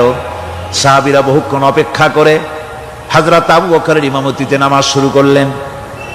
হুজুরের হুশ এলো, প্রশ্ন করলেন, আয়েশা রে, এখন কোন সময়? হযরত আয়েশা বলেন, ইয়া রাসূলুল্লাহি, মসজিদে নববীতে নামাজ শুরু হয়ে গেছে। সাহাবীরা অনেকক্ষণ অপেক্ষা করে আমার বাবার ইমামতিতে নামাজ পড়তেছে সবাই, কিন্তু সাহাবীরা কেঁদে কেঁদে নামাজের মধ্যেই কাঁদতে কাঁদতে অস্থির হয়ে যাচ্ছে। তাদের মনের ধারণা হয়েছে নবীজির পেছনে নামাজ পড়ার কিসমত থেকে তারা মাহরুম হয়ে গেল। নবীজি বলেন, আয়েশা দরজা খুলে দাও আর আমার মাথাটা একটু উঁচু করে ধরো, আমি একটু নামাজের দৃশ্যটা দেখি। দরজা খুলে দেওয়া হলো, নবীজির মাথা উঁচু করে ধরা হলো। নামাজের জামাতের দৃশ্য দেখে নবীজি আবার শুয়ে পড়লেন। হযরতে মা আয়েশা লক্ষ্য করে দেখেন নবীজির দুই চোখের কোনা দিয়া পানি পড়তেছে। মা আয়েশা জিজ্ঞেস করেন, ইয়া রাসূলুল্লাহ, হে, নামাজের দৃশ্য দেখে চোখে কেন পানি এলো?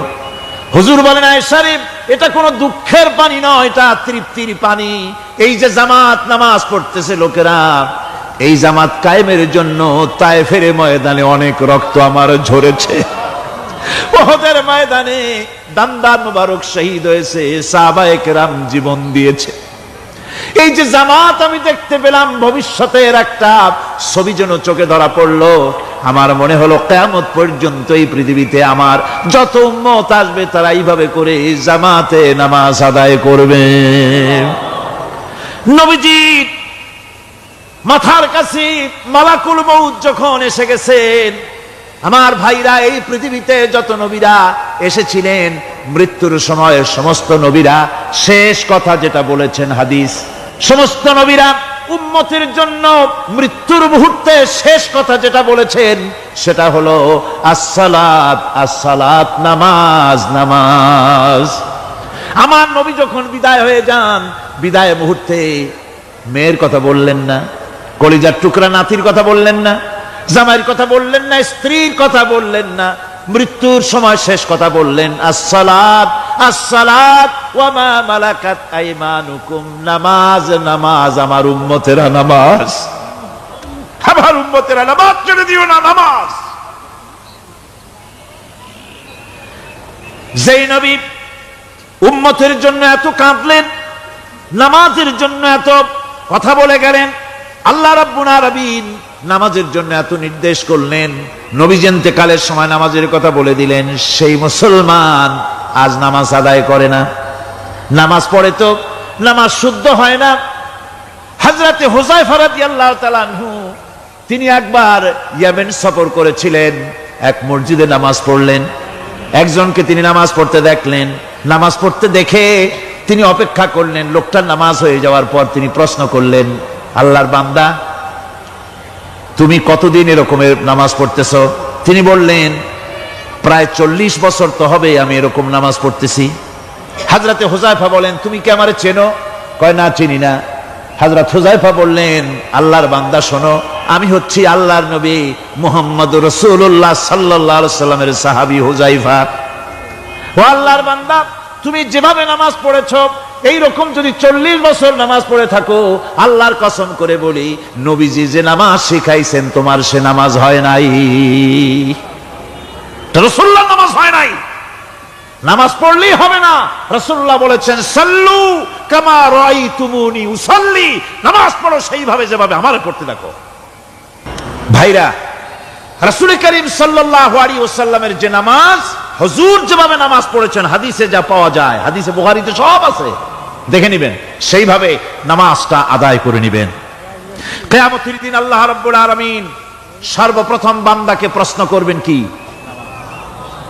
বুখারী শরীফে এসেছে, আন আবি হুরায়রা রাদিয়াল্লাহু তাআলা قال سمعت رسول الله صلى الله عليه وسلم يقول إنما يحاسب به العبد يوم القيامة من عمله صلاته। বুখারী শরীফের হাদিস, আল্লাহ রাব্বুল আলামিনের নবী বলেন, হযরত আবু হুরায়রা হাদিস খানা বর্ণনা করেছেন, তিনি বলেন যে আমি রাসূলের মুখে শুনেছি কিয়ামতের দিন আল্লাহ রাব্বুল আলামিন সর্বপ্রথম তার বান্দার কাছে প্রশ্ন করবেন, বান্দা নামাজ আদায় করেছিলি কিনা? নামাজ সর্বপ্রথম প্রশ্ন। যেরকম সর্বপ্রথম প্রশ্নটা কি? নামাজ। এই নামাজ আপনার বাচ্চাদেরকে যখন 7 বছর বয়স হবে নামাজের হুকুম করবেন, 10 বছরে নামাজ না পড়লে প্রহার করতে বলা হয়েছে। নামাজের জন্য কড়াকড়ি করতে হবে। পুরুষ নারী মেয়েদের মাসের ভিতরে কখনো কখনো তাদের যে সমস্ত মাসলা মাসাইল আছে সেই অনুযায়ী কখনো তাদের ক্ষমা আছে, বাকি তাদের নামাজ পড়তে হবে। আর পুরুষের জন্য পাগল হয়ে যাওয়া, বেহুশ হয়ে যাওয়া ছাড়া নামাজ মাপ নাই, নামাজ পড়তেই হবে। এই যে নামাজ, যে নামাজ না হলে ঈমান থাকবে না, ঈমান নষ্ট হবে, কিয়ামতে জাহান্নামে যাওয়া লাগবে, এসব কথা শোনার পর আজকের তাফসীরুল কোরআন মাহফিলে আমরা কি ওয়াদা করতে পারি যে আমরা মালাকুল মউত যতক্ষণ পর্যন্ত আমাদের মাথার কাছে না আসবে নামাজ ছেড়ে দেব না? এই ওয়াদা কি করতে পারি? 2 হাত উঁচু করুন, বলেন, ইয়া আল্লাহ, আমি তোমার নামে শপথ করছি, যতদিন মালাকুল মউত আমার মাথার কাছে না আসতেছে ততদিন পর্যন্ত ফরজ নামাজ, ফরজ রোজা ছেড়ে দেব না। ইয়া আল্লাহ, মৃত্যু পর্যন্ত আমার এই ওয়াদা পালনের তৌফিক আমাকে দান করো, আমিন। আল্লাহ পাক আমাদের এই ওয়াদা মঞ্জুর করুন, জোরে কোন আমিন। এই ধারণা যদি মানুষের মনের মধ্যে থাকে তাহলে কখনোই তার মন দুর্বল হবে না, ঈমান দুর্বল হবে না। ভরসা করতে হবে আল্লাহর উপরে। আর বিপদ যত বড় পাহাড় সমান হয়ে আসুক, ধৈর্য অবলম্বন করতে হবে। ধৈর্য হচ্ছে মুমিনের সবচাইতে বড় গুণ। মুমিনের সবচাইতে বড় কোয়ালিটি কি? আমার বন্ধুগণ, কোরআনে কারিমে আল্লাহ রাব্বুল আলামিন গোটা বিশ্বের সমস্ত মুসলমানদের জন্য কোরআনে কারিমে আম্বিয়া আলাইহিস সালাম তাদের সবরের দৃষ্টান্তগুলি আল্লাহ নিজে তুলে ধরেছেন আমাদের ইবরতের জন্য, আমাদের শিখাবার জন্য, আমাদের সবক দেওয়ার জন্য। কোরআনে কারীম হযরত আইয়ুব আলাইহিস সালামের সবরের ঘটনা কোরআনে কারীম তুলে ধরেছে। হযরত আইয়ুব 18টি বছর পর্যন্ত রোগের মধ্যে পড়ে আছেন। এত অসুখ করেছে, এত রোগ, শরীর পচে গিয়েছে, গায়ে পোকা ধরেছে, দুর্গন্ধ হয়ে গিয়েছে, বিবিরা চলে গিয়েছে, ছেলে মেয়ে পাড়ার লোকেরা দূর দূর করে তাড়িয়ে দিয়েছে। এবার জঙ্গলের ভিতরে গিয়ে আশ্রয় নিয়েছেন। এমন অবস্থা হয়েছে, শরীর পচে পচে জিহ্বায় যখন পোকা ধরা শুরু করে দিল, হযরত আইয়ুব আলাইহিস সালাম তখন আল্লাহ রাব্বুল আলামিনের দরবারে এই প্রথমবারের মতো তিনি বললেন, রব্বুল আলামিন, আয় আল্লাহ তাআলা, সমস্ত শরীর জড়জড়া হয়ে গিয়েছে, গায়ে পোকা ধরেছে, আমি কোনো কথা বলি নাই, আমি খামোশ থেকে জিকির আজগার করতেছিলাম। আয় আল্লাহ, এখন দেখি আমার জিহ্বায় পোকা ধরেছে, পোকা ধরা শুরু হয়েছে। আমার জিহ্বাটায় পোকা তুমি দয়া করে দিও না, কারণ আমার জিহ্বায় যদি পোকা হয়ে যায় তাহলে তোমার মতো আল্লাহর জিকির আমি কি দিয়া করব? আমার জিহ্বাটা তুমি দয়া করে ভালো রাখো। কোরআনে কারীম বলছি, ওয়া আইয়ুবা ইয নাদা রাব্বাহু ইন আন্নী মাসসানিয়াদ দুররু ওয়া আনতা আরহামুর রাহিমিন। স্মরণ করো সেই সময়ের কথা যখন আইয়ুব তার রবকে ডেকে বলেছিল, আমি অসুস্থ আর তুমি তো রহমান রহিম, দয়াময়। ভাষাটা দেখেন কি সুন্দর, এর থেকে কি আল্লাহর আর কিছু বলা লাগে? আল্লাহ পাকের কাছে তিনি বলতেছেন, আল্লাহ আমি তো অসুস্থ, আমি তো অসুখ করেছে আমার, আর তুমি তো দয়াময় রহমান রহিম। এক অন্ধ, ঈদের দিন কত অন্ধই তো আসে খরাত করার জন্য, ভিক্ষা করার জন্য, চতুর্দিকে ভিক্ষা করতেছে অন্ধরা। এক অন্ধ ঈদের গেটের কাছে দাঁড়ায় বলতেছে, ভাইরা আজ হচ্ছে ঈদের দিন আর আমি কিছু দেখতে পাচ্ছি না। এ বেশি পয়সা পাইল, মানুষের দিন তার প্রতি আকৃষ্ট হয়ে গেছে। আরে কি কথা, আজ ঈদের দিন, সকলে আনন্দ করছে আর আমি কিছুই দেখতে পাচ্ছি না। সে কিন্তু কিছু চায় না। ভাষার ভিতরে, কথা বলার ভিতরে এ ধরনের টেকনিক আছে। হযরত আইয়ুব আলাইহিস সালাম বললেন না যে আল্লাহ আমারে মাফ করে দাও, কষ্টের মধ্যে আছি। তিনি শুধু বলেছেন, রব্বুল আলামিন, আমি অসুস্থ হয়ে পড়েছি, আমার অসুখ করেছে, আর তোমার নাম রহমান রহিম। এতটুকু কথা বলেছেন। আল্লাহ রাব্বুল আলামিনের দরজায়, তার দরবারে আইয়ুব আলাইহিস সালামের ডাক চলে গেছে। যায় নাই? কোন অসুবিধা আছে নাকি? কোন অসুবিধা নাই।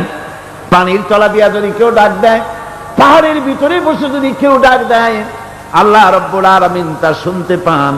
ইউনূস আলাইহিস সালাম মাছের পেটে বসে চিৎকার মেরেছিলেন, লা ইলাহা ইল্লা আনতা সুবহানাকা ইন্নী কুনতু মিনাজ